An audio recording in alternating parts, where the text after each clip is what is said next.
Kibersport nafaqat o'yin, balki strategik fikrlash hamda texnik savodxonlik demakdir. Shu boisdan ham so'nggi yillarda kibersport turini rivojlantirishga katta ahamiyat qaratilmoqda. Xususan bugungi kunda Farg'ona davlat texnik universitetida talabalar kibersport turi musobaqasining so'nggi final bosqichi start oldi.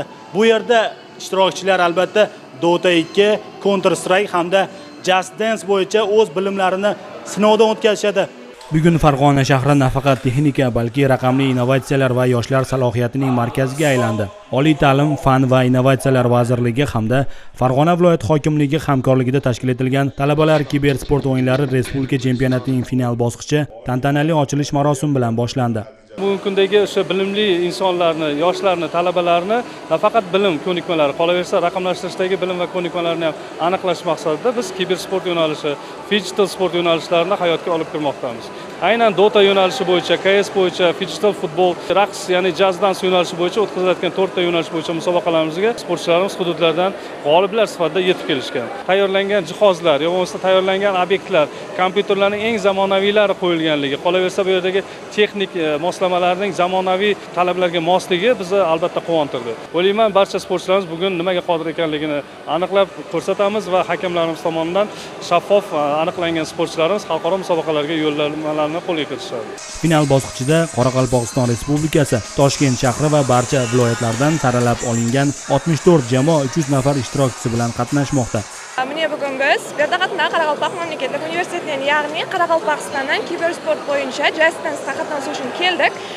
Tikandan bu Just Dance'da bizlar saralov bosqichlarida qatnashdik. Qoraqalpog'istonda u juda ajoyib bo'lib o'tdi. Ham bundan biz chiqqanimizga juda quvonishimiz. Mening o'zim bu yil bu narsaga qatnashib boshlayotibman. Ham birinchi yilning o'zida usulga yetib kelganimning o'zi ulkan yetishganlik deb o'ylayman. Farg'ona qalasidan kelganimizda bizlarda juda yaxshi yetib kutib oldik. Yo'l-kiypatimiz juda ajoyib. Ham shunday yo'l-kiypat bilan biz jarhlamizda baslov oldinda turibmiz. Bizlar u yerda Just Dance ekandan ekranga qarab o'ynaydigan bo'lsak, so'g'an ulgurimiz, uning shaqqonligini, uning ya'ni bu yoqda harakat qilib berayotgan bo'lsa, bu yoqda bizning o'ynayotganimiz ko'rinadi. Yig'ini negadir nazarimizda audarib, diqqatimizni jamlayimizga, ham so'ng e'tiborli bo'lishimizga tikandan ko'mak berib keladi. Ochilish tadbiridan so'ng qur'a tashlash marosimi bo'lib o'tdi va jamoalar o'z raqiblarini bilib oldilar.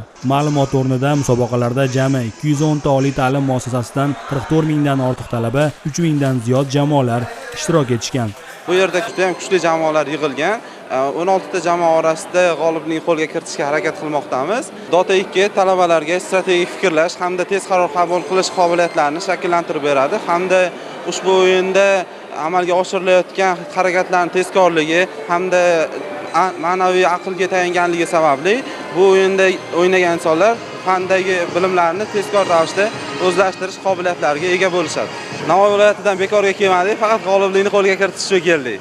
Farg'onadagi final bosqichi eng zamonaviy texnologiyalar, jumladan 5G internet, LED ekranlar, 3D vizualizatsiya va interaktiv formatda tashkil etilgan bo'lib, bu yurtimiz yoshlarining global raqamli muhitga moslashuvidagi muhim qadamlardan biridir. Musobaqalar 25-iyunga qadar davom etadi.